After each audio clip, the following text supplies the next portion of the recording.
ਇਹ specially video ਕਬੂਤਰਬਾਜ਼ਾਂ ਵਾਸਤੇ ਜਿਹੜੇ ਕੋਈ ਦੋਸਤ ਕਬੂਤਰਬਾਜ਼ ਨੇ ਉਹਨਾਂ ਵੀਡੀਓ ਲਾਜ਼ਮੀ ਸੈਂਡ ਕਰਿਓ। ਇੱਕ ਪਿੰਡ ਦਾ ਜ਼ਿਮੀਂਦਾਰ ਸੀ। ਉਸ ਜ਼ਿਮੀਂਦਾਰ ਦੇ ਘਰ ਹਮਸਾਇਆਂ ਦੀ ਬੱਚੀ ਜਿਹੜੀ ਨਾ ਉਹ ਦੁੱਧ ਲੈਣ ਲੱਸੀ ਲੈਣ ਆਉਂਦੀ ਸੀ।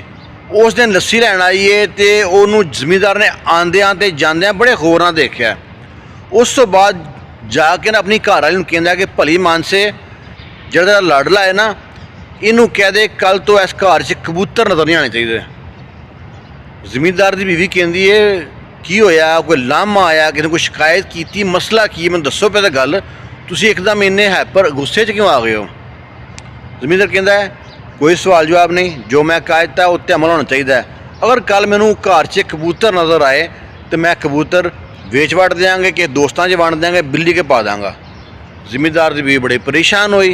वह जो लाडला बेटा स्कूलों आया 9वीं 10वीं पढ़ता ही ये मुंडा, उन्होंने कहा माँ ने कि पुत्र तेरा जो बाबा है ना, अब्बा है जोड़ा ना, वो बड़ा गुस्से च कि कबूतर घर च नहीं रखने, तू कबूतर का कोई बंदोबस्त होर कर, तो जे तू रखने ने ना तो नाल दा पिंड है तेरे मामिਆਂ ਦਾ, ਉਹਨਾਂ ਦੀ ਹਵੇਲੀ है, उत्थे जाके रख लै, जो तेरा शौक होए जाके उस उड़ा ली, उड़ा के फिर आ जाई पिछा। मुंडा अच्छा सी, वो गल मन गया, कबूतर लैके चला गया मामे के घर, उत्थे हवेली उन्होंने उत्थे रखे कबूतर, जो छुट्टियां होने जाना करना, कबूतर उड़ाने करने तो आ जाना करना। 4-5 साल गुजर गया इस गल नूं। 4-5 साल बाद ना बाप वो बेटे नूं ते अपनी बीवी नूं बिठा के कहंदा कि बेटा अगर कबूतर रखना चाहता रख सकना। हुण बेटा भी परेशान, बीवी भी परेशान कि यह की वाकया पेश आया, हुण कबूतर रख सकने आ, पहला क्यों मना किया सन, खुश भी सन। फिर बेटा कहता बाबा जानी मेरा एक सवाल है कि तुसीं पहलां मना किया कबूतर नहीं रख सकते, हुण क्यों रख सकना, हुण वजह की है, ये पिछे मंतक की है। वो जमींदार कहता पुत्र साढ़े हमसाए हैं ना, उन्होंने बच्ची आउंदी सी दुध लैन, लस्सी लैन, तो मैं यही समझना छोटी बच्ची है। उस दिन वो आई है घर च तो गई है, तो मैंने इंज लगा कोई भरपूर जवान है। अज वो शादी हो गई है, तू छत ते चढ़ना, कबूतर उड़ाना, सारी छत ते रहना, तेरी नीयत साफ हो सकती है, मैं तेरी गारंटी नहीं दे सकता। तेरे नाल तेरे दोस्त ही होंदे ने, उन्होंने घर झत्त ही पैंदी है। वो गरीब ने, वो साडी मेरी इज्जत करते हैं तां कुछ बोलते नहीं है, वो बार बार घर छुपे रहते हैं कि तू छत ते चढ़े हुए ने मुंडे। तो मैं ऐसा काम कोई बर्दाश्त नहीं करना चाहता, मेरी जी पग नीवी होए, मेरी इज्जत से हरफ आए, तो मैं तां उस टाइम क्या सी बेटा कबूतर नहीं रख सकता घर। अज उस बेटी की शादी हो गई है। तो इंसान वो ही होंदा है जिहड़ा पराई धी नूं अपनी धी समझे, तो जिस तरह उन्होंने इज्जत है इस तरह साडी धी भैन की इज्जत है। तो वो बटा जो होंदा ना चौधरी का जमींदार का बेटा, वो बड़ा खुश होंदा है, कहता बाबा जानी तुसां इन्ने प्यार नाल समझाया है, शायद वो मेरे ते गुस्सा कर दे, सख्ती कर दे, मैं बिगड़दा, मैं शायद रखदा मैं रखांगा, तुसां इन्ने प्यार नाल समझाया।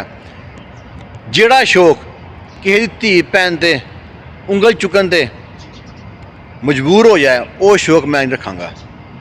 कबूतर अज तो बाद ख़त्म, मैं कबूतर ही नहीं उड़ावांगा। दुनिया के बड़े शौक ने, मैं वो शौक पाल लाँगा। अच्छे बाप की अच्छी तरबियत सी, अच्छा खून सी, इस वास्ते उन्हें अपने माँ बाप का भी मान रखा, तो सारी उम्र वास्ते बाप के ज़हन च ना, उस बाप के दिल च उस बच्चे की इज्जत होर वध गई। कबूतरबाज जो ना सारा दिहाड़ी उत्ते भी तकते रहते हैं, भावें थल्लों दुनिया खत्म हो जाए, वो जा पे किसी पासे, ऐसा गंदा शौक है। कबूतरबाजी चक्कर च 2 कतल मेरे अपने पिंड भोपालवाला च हुए सन।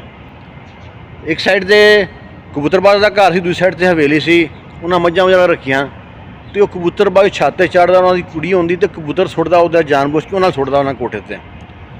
उस बेटी की माँ ने वेख लिया, उन्हें अपने पुत्रा नूं कहा, पुत्र समझाण लगे हाँ उन्होंने, वो राथरा सी कबूतरबाज, उन्हें खंजर कढ़िया, घप घप घप, उन्हें 2 बंदे फटर करते, 2 कतल करते उत्थे, एक जख्मी हो गया।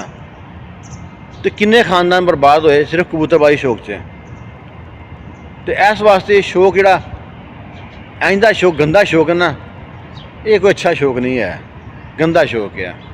कोशिश करो ऐ शौक जिन्ना दूर रहो बेहतर। शौक आइंदा ना पालो जिहदे तोहमतां लगन।